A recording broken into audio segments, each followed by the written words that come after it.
Bom dia a todos, obrigada pela presença de quem está ao vivo e também quem está acompanhando a gravação pelo YouTube. Hoje a gente vai tratar do tema número 10 da decolagem sobre pensão por morte, né? E o mapa mental vai também para aquele link do Drive que está disponível para todos vocês. A gente sempre tem buscado colocar algo a mais além do mapa mental, uma decisão, uma estrutura de pedido, alguma coisa assim. Com o tempo, acredito que vai ficar um material mais interessante, mais completo. Vamos começar sempre do comecinho de tudo aqui, né? É repetitivo, mas é assim mesmo. O que é a pensão por morte, né? É um benefício que é direcionado para os dependentes de quem venha a falecer ou desaparece, tem a declaração de morte presumida, e essa pessoa que faleceu tinha um vínculo ativo com o INSS, tinha a qualidade de segurado. Ou seja, ou este instituidor estava fazendo recolhimentos regulares para o INSS, ou recebia algum benefício previdenciário, que a gente exclui os casos de BPC-LOAS, ou tinha preenchido os requisitos para se aposentar ou solicitar outro tipo de benefício, mas não tinha solicitado ainda. E a pensão por morte é um dos benefícios que não exige carência mínima. Lembrando que carência é quantidade mínima de contribuições, não tem relação com aquela previsão dos 18 meses, no mínimo 18 recolhimentos que eu preciso incluir aqui no mapa mental para vocês. Eu vou explicar como é que funciona isso, mas depois eu incluo no mapa mental para deixar bem certinho. Então, instituidor é quem vem a falecer ou tem a morte presumida, não precisa ter cumprido a carência mínima, mas precisa do vínculo ativo com o INSS. Quem são os dependentes? Aí eu vou convidá-los a voltar lá no nosso tema número 1 da decolagem, que a gente fala de segurados e dependentes, para identificar quem pode se habilitar a receber um benefício por conta do vínculo que tinha com quem faleceu ou teve a morte presumida. Mas, num apanhado geral, os dependentes são quem fica como viúvo, seja porque era companheiro ou casado, não importa o tipo de relacionamento que tinha, se era um relacionamento heterossexual, homossexual, não tem problema nenhum. A Ivone, eu acho que a Ivone está até aqui, me ajudou a organizar a documentação, me deu alguns esclarecimentos de um caso que nós atendemos sobre união estável de homossexuais e em relação à qualidade dependente. E isso daí ficou incontroverso no processo administrativo, mas o INSS errou na contagem do período de graça e negou esse benefício por falta de qualidade segurada.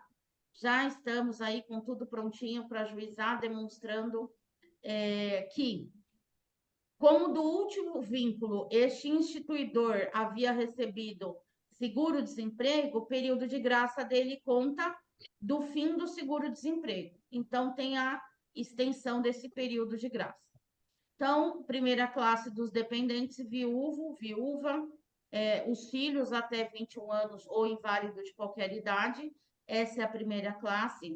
A segunda classe são os pais, tá? E a terceira classe, irmão até 21 anos ou inválido.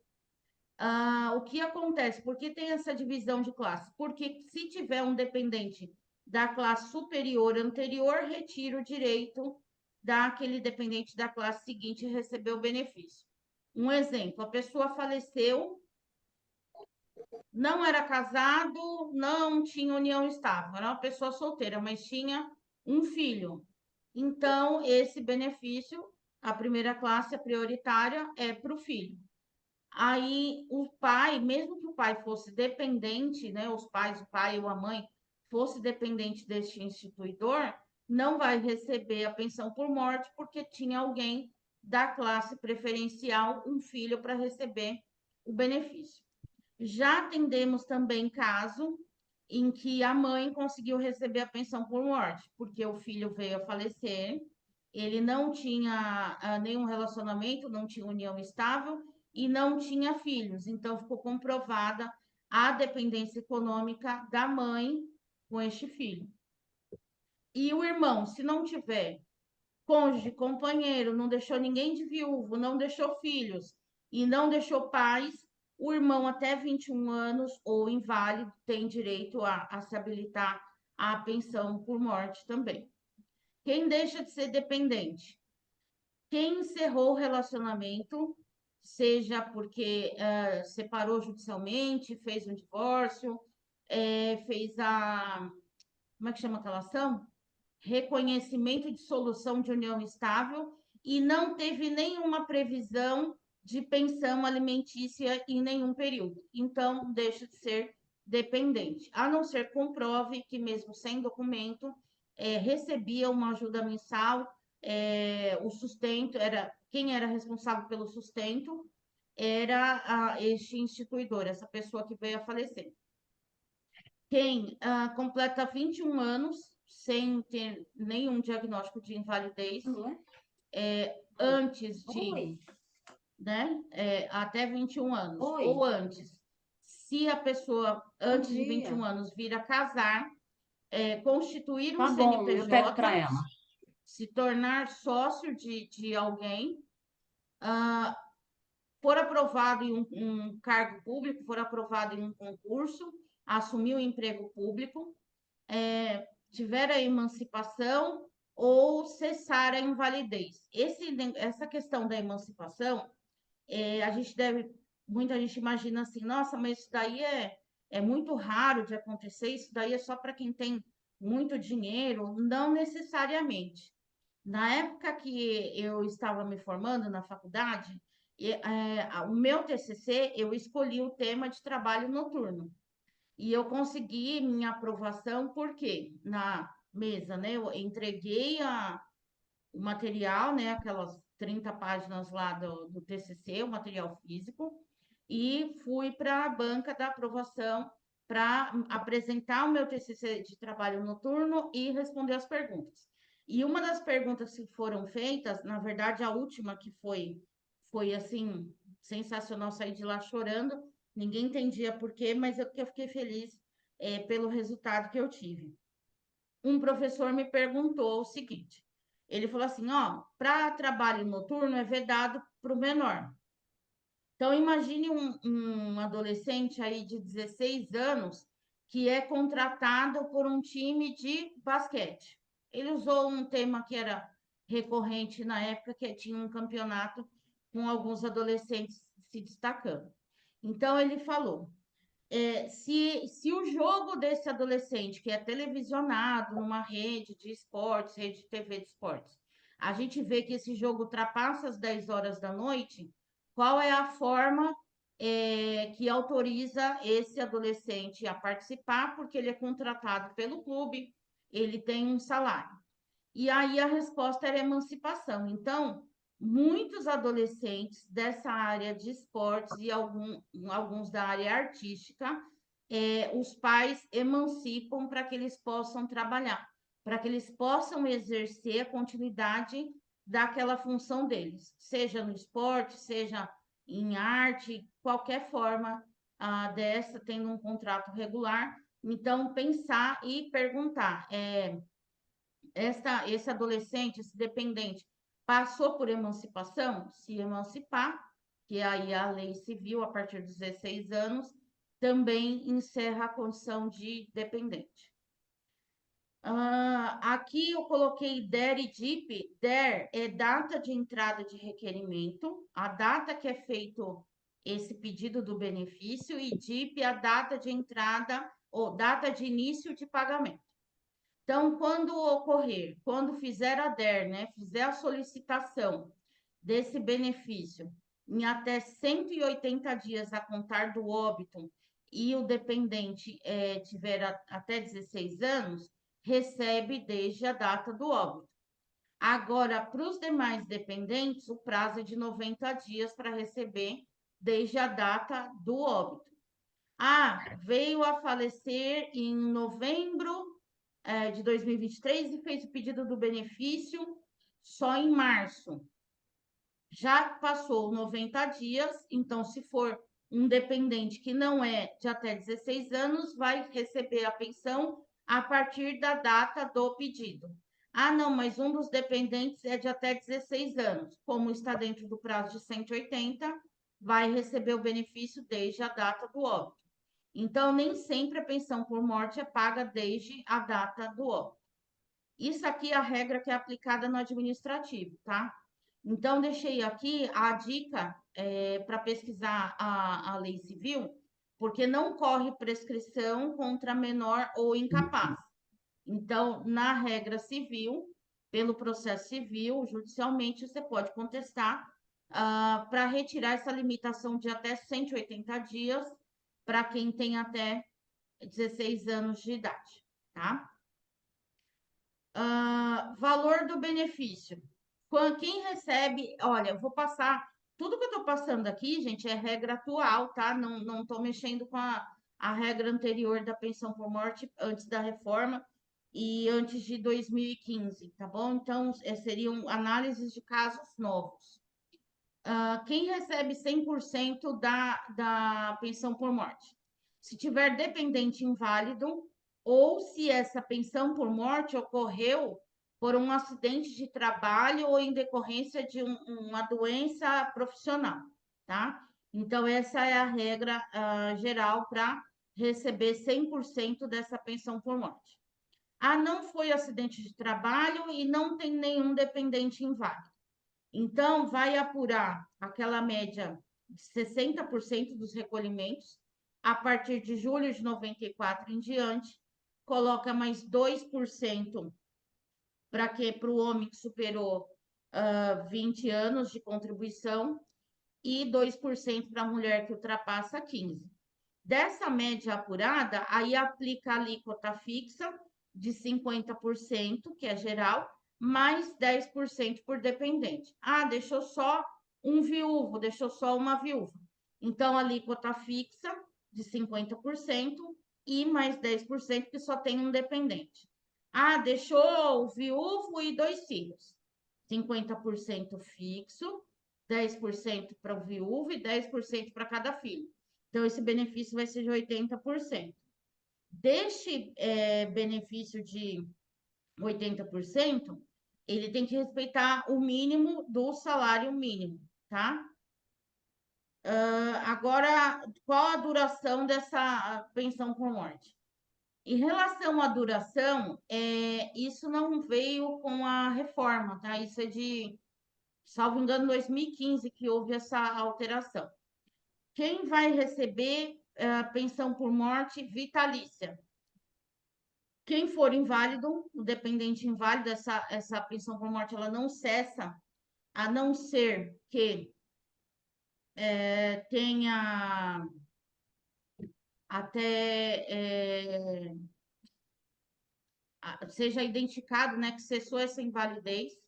Então, o INSS pode convocar esse dependente inválido para perícia revisional. Quem tinha casamento ou união estável menor que 2 anos, eu coloquei 18 meses aqui, mas eu vou corrigir. Aqui, considera esses 18 meses, aqui são 4 meses, tá?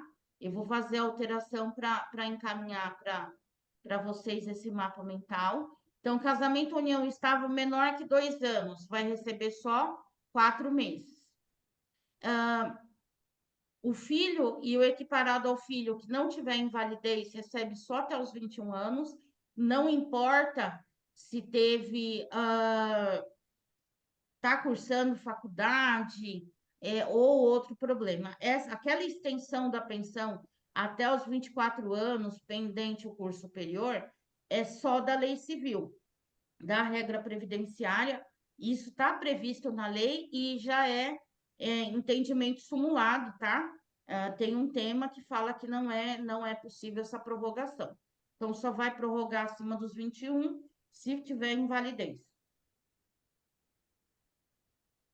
Mas fulano ficou viúva e era muito jovem, não vai receber a pensão para sempre? Não, não vai. vai receber por um período, tem uma tabela de acordo com a idade, né, do artigo 114, inciso V, item C, que fala, então, só vai ser vitalício a partir dos 45 anos de idade à viuvez, tá? Essa idade, ela é computada na data do óbito, não é da data do requerimento do benefício. E também não é a data do instituidor, de quem deixou essa possibilidade de receber o benefício, tá bom? Aí outra dúvida que é muito comum que a gente vê e a gente não cansa de responder. As pessoas falam, pode receber pensão por morte e aposentadoria? Pode. Não existe nenhuma vedação para essa acumulação de benefício, tá? A reforma da Previdência, ela trouxe uma regrinha de que vai receber a aposentadoria e a pensão por morte. O benefício de valor maior, ele é pago 100%. E o de valor menor, ele segue uma tabela de redução. É uma tabela que está aí nesse artigo 167 do decreto, que ela diz o seguinte: os dois benefícios têm que respeitar o mínimo de salário mínimo. O benefício maior, ele é de R$ 5.000, então esse não vai ser alterado. O benefício menor seria de R$ 3.000. E aí a tabela fala em uma porcentagem do que chega até um salário mínimo, de 1 a 2 salários mínimos, de 2 a 3, tem a tabelinha para calcular, mas, salvo engano, o cálculo jurídico, ele tem uma calculadora gratuita. Eu vou mandar para vocês o link da calculadora gratuita do cálculo jurídico, e dá para calcular até honorários nela. É uma página de calculadora gratuita deles. Vou encaminhar o link, que é bem interessante, para fazer essa apuração da acumulação de benefícios. Aí agora eu vou deixar outra dica para vocês. Vamos supor, a pessoa recebe uma aposentadoria, o dependente recebe uma aposentadoria por invalidez, tá? Então vai receber ali R$ 5.000 dessa aposentadoria por invalidez. É o benefício maior, não pode ser mexido. O benefício menor, que seria de R$ 3.000, em tese ele teria que seguir essa tabela do artigo 167A do decreto. Só que imagine, se esse dependente for inválido, que é bem provável por conta de já receber uma aposentadoria por invalidez, ele vai ter direito a receber 100% dessa pensão por morte.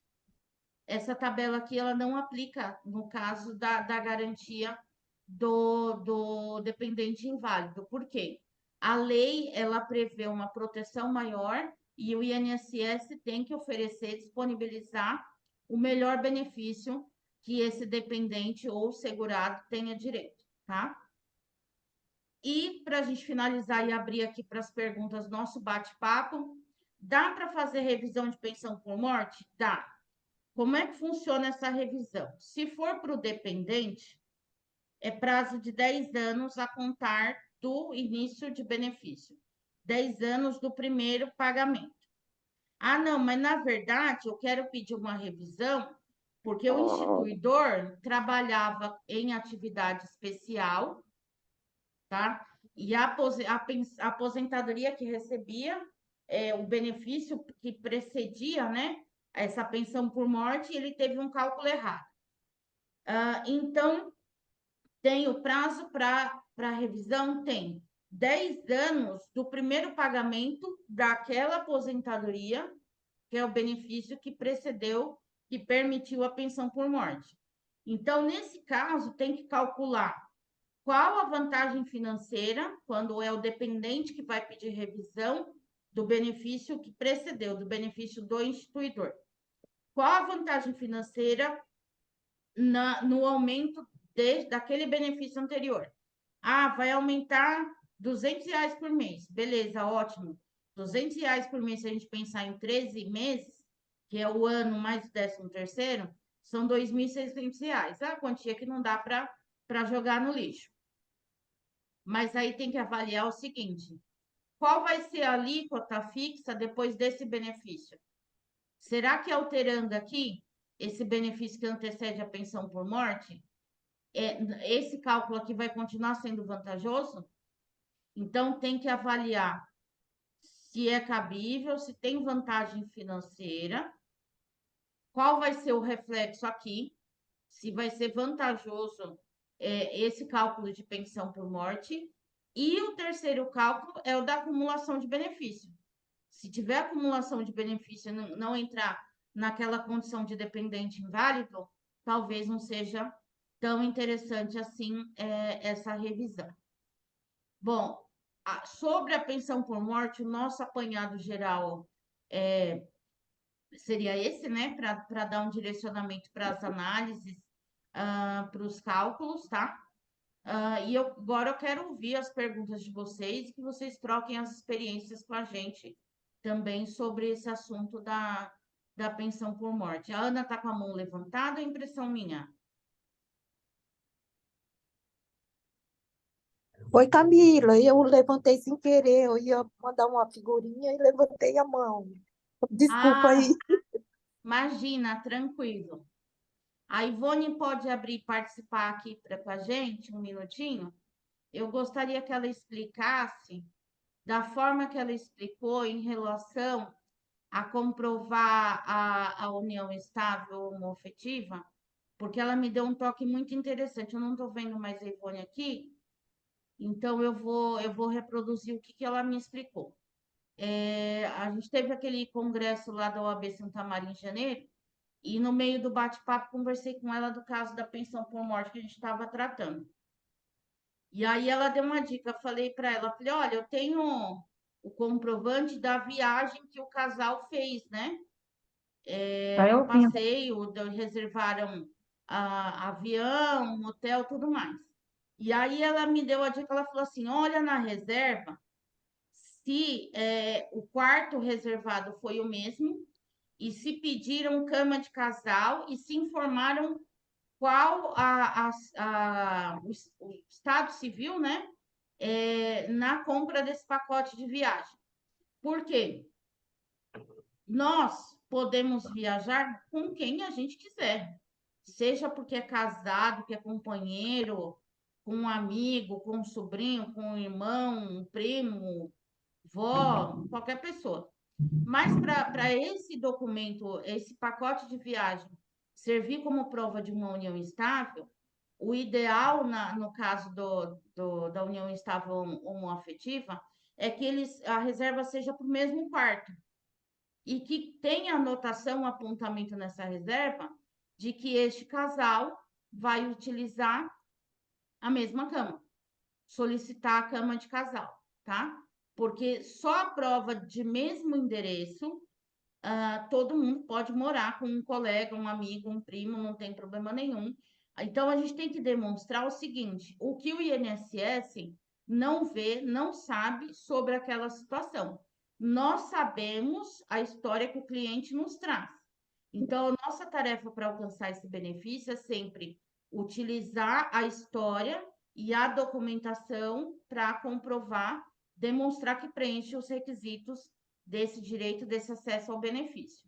E aí, compartilhando com vocês novamente, a união estável no processo administrativo, ela ficou em controvérsia, só que a gente teve o problema da qualidade segurado, que é o que estamos discutindo agora por conta da prorrogação do período de graça, por conta do seguro-desemprego. Então, quero ouvir de vocês aí se alguém tem algo interessante para compartilhar sobre pensão por morte, alguma dúvida que a gente pode conversar aqui em conjunto.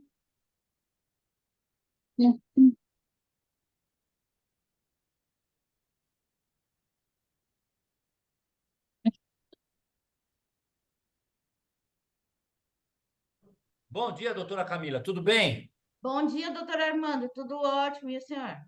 Tudo em paz, graças a Deus. Deixa eu fazer uma perguntinha, pode ser até impertinente, mas é bom para sedimentar. Como Sim, é que fica a certidão de dependentes do INSS? Vamos supor que o falecido, como eu gostava de falar na faculdade, com a morte do decujus, tá sim, certo? Ele não declarou quem era dependente. sim. para efeito de pensionamento. Como é que se procede nesse caso? No caso da união estável homoafetiva ou casamento do Não, mesmo sexo? não importa, porque ele não declarou. Eu preciso mostrar para o INSS. Como é que eu faço? Ah, as provas da união estável, prova de dependência econômica geral. Se for uma pessoa, se for casado ou filho, tem a certidão civil. Se for união estável, vai ter prova do mesmo domicílio, vai constar em algum lugar, por exemplo, uma prova interessante é convite de casamento e festa de 15 anos. Eu Já acho que a minha reparou que pergunta. vem o nome? A minha pergunta não foi clara, perdão. Sua resposta está perfeita. Ao meu questionamento foi inadequado. Eu vou tentar pôr um fato concreto para explicar. Sim, O rapaz faleceu, ele tinha um contrato de trabalho, e aí tem que ser foi feita a consignatória para pagar aos dependentes. Só que sim, junto ao INSS, ele não tem a relação de dependentes habilitados. sim. Aí, não importa se a mulher ou a concubina, ela tem que ter a certidão de dependência no INSS para poder receber. Como ela procede para fazer essa habilitação no INSS? A certidão de dependente, se ninguém tivesse habilitado a pensão por morte, é só juntar a documentação que ligue essa pessoa com a certidão de óbito, e aí o INSS emite essa certidão tranquilamente de que não há dependente habilitado à pensão por morte. E aí, Quando se não. tem a pensão por morte, solicita e o INSS emite a certidão falando que os dependentes são XYZ e que aquele benefício vai perdurar até tal data. A certidão, quando não tem dependente, porque não tem habilitado. Depois que foi pedida a pensão, sai a certidão de dependentes que foram habilitados. Exatamente. E, Perfeito, era isso mesmo. Perfeito, quando não doutora. tem a certidão de dependente habilitado, é, e não tem, como eu posso explicar de uma melhor forma? Não tem a certidão, ninguém não deixou nenhum dependente que segue o requisito da lei para ser dependente receber a pensão por morte. A empresa só vai pagar essa Sim. rescisão, o juízo só vai liberar se apresentar essa certidão ou se fizer o inventário. Agora, se o bem que deixou seguir aquele limite, não lembro quantas UFESP são, eu acho que eu fiz até um print no celular outro dia, de um advogado colocou quantas UFESP são para não precisar do inventário, para ser por alvará. Eu vou achar aqui e vou até colocar aqui, ó, 500 OTNs. Se o patrimônio deixado por quem faleceu ou teve a morte presumida for de até 500 OTNs, não precisa de inventário. Faz só o alvará para liberar Honra. esses valores. Aham. Perfeito. É isso mesmo, doutora. Muito Tá obrigado. certo. Gente, mais alguém quer bater um papo? Diga, Rosiane. Não, eu tô. Tá ouvindo? Sim, ouvindo. Não, eu tô só pensando aqui que eu fiz só uma pensão por morte e na ocasião ele faleceu em decorrência de um câncer, mas ele não tinha recebido benefício previdenciário. Eu tô pensando aqui, será que eu fiz É, certo? Mas acredito. Tinha um menor, tinha um filho menor, um maior e a esposa. A esposa ela vai receber, por causa da idade, ela vai receber vitalícia. E aí o rapaz, o mais velho tinha 18 anos, aí estou pensando na questão das cotas aqui. sim.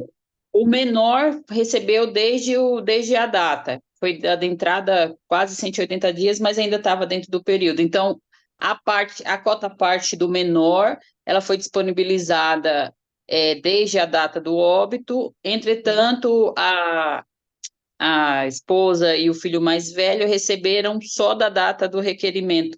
Então está correto, né? Isso, Tipo, tinha um menor, mas não retroage, a cota à parte é dividida de cada um, isso, né? Aí só isso. retroagiu a data do óbito, a do menor. Os demais receberam a partir da data do requerimento. Isso Então tá mesmo. certo, né? É isso mesmo. Então tá bom. É isso. Obrigada. Obrigada. Então, gente, ótimo dia para vocês. Vou Você colocar também. o link colocar o vídeo no YouTube, compartilhar o link com vocês. E eu vou colocar lá no Drive 3 decisões.